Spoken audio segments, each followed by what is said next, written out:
Tignan mo bro, ang simbahan nyo ang bilis mabasag pag may lindol. Samantalang ang simbahan namin matibay pa rin. Ibig sabihin, kami ang protektado ng Diyos, kayo hindi.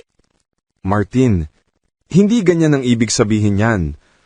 Ang simbahan namin matagal nang itinayo nung wala pang bakal at semento, kaya mas madali talaga itong masira.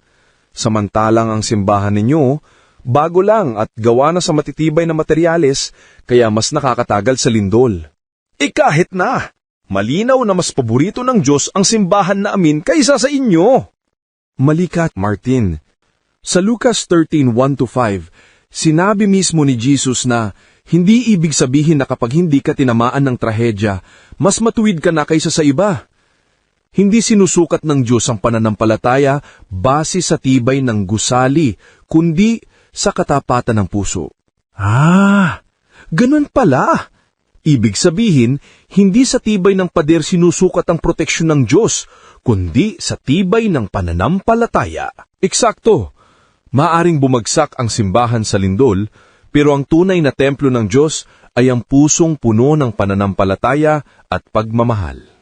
Pasensya na bro, akala ko ganun ang ibig sabihin. Salamat at pinaalala mo sa akin, walang anuman. Ang mahalaga, magtulungan tayo at manatiling tapat sa iisang Diyos na tumitingin sa ating puso.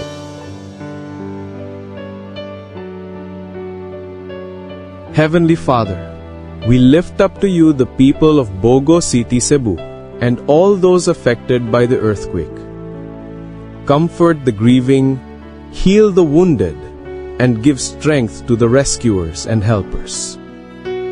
Provide shelter and safety to those who have lost their homes.